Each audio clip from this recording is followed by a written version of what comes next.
ఏ station అని లేదండి.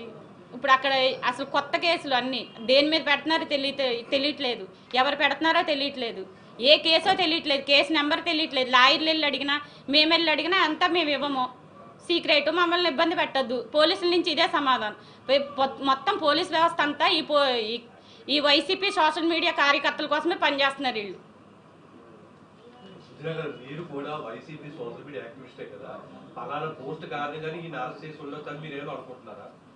పోస్టులు ఏవేవో చూపిస్తున్నారండి, అక్కడ మార్పిం అంటున్నారు, అశ్లీలత అంటున్నారు. మరి టీడీపీ అని ఏదో పేజీ ఉంది వీళ్ళది, మరి వాళ్ళ దాంట్లో ఏమి అసభ్యకంగా అశ్లీలంగా ఉన్నాయి కదండి, వాళ్ళు మేము పెట్టచ్చా కేసులు? గత ప్రభుత్వం అయ్యారు సోషల్ మీడియా యాక్టివిస్ట్ మీద కేసులు పెట్టారు, అందుకే కూటమి ప్రభుత్వం ప్రతీకార చర్యలు పాల్పడుతుంది అనుకుంటున్నారా?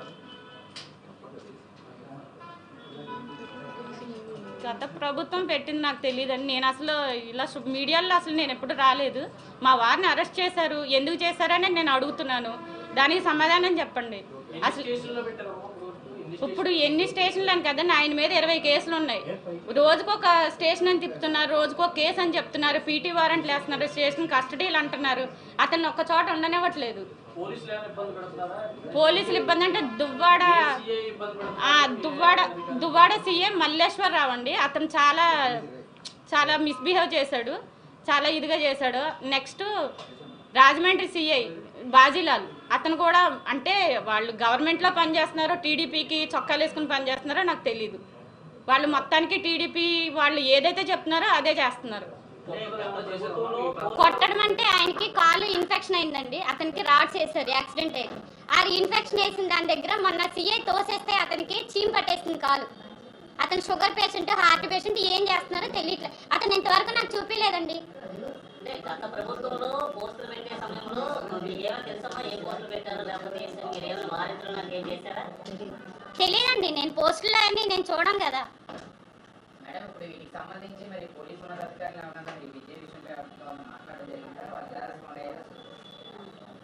ఇంతవరకు నేను ఎవరిని కలవలేదండి, మాట్లాడలేదు. పర్సనల్గా తీసుకుంటున్నారండి. రవికిరణ్ పోస్టులు ఏం పెడుతున్నారు అంటే అతను సెటారికల్గా పెడతాడు, వాళ్ళకి కోపం వస్తుందేమో, ప్రశ్నించినందుకు కోపం వస్తుంది. అతను అడిగే ప్రశ్నలు వాళ్ళకి ఇబ్బందిగా ఉన్నాయేమో, అతను ప్రశ్నించకుండా అతను నోరు నొక్కేశారు. గత ప్రభుత్వం అని కాదండి, మేము 13 ఏళ్ళ నుంచి ప్రభుత్వంలోనే ఉన్నాం, వైసీపీలోనే ఉన్నాము, వైసీపీలోనే పనిచేస్తున్నాము. అతను అంటే ఏ పోస్ట్కి ఎలా రియాక్ట్ అయ్యాడని వాళ్ళకి ఎలా తగిలిందో మరి మాకు తెలియదు.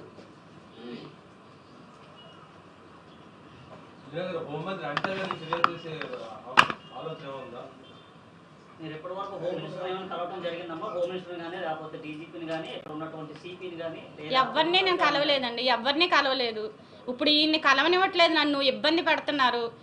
ఇంటి దగ్గరికి ఇతను అరెస్ట్లో ఉన్నా కూడా ఇంటికి వచ్చి మరి పీటీ వారెంట్లు స్టేట్మెంట్లు అది అంటించేసి వెళ్తున్నారు. అది పులివెందుల నుంచి వచ్చి నేను ఇంట్లో లేనప్పుడు ఇంటి దగ్గర గొడవలు చేసి నేను ఉండే దగ్గర అంతా అలా గొడవలు చేస్తున్నారు. అతను రిమాండ్లో ఉన్నా తెలిసినా కూడా ఇంటికి వచ్చి గొడవ చేస్తున్నారు ఈ పోలీసులు.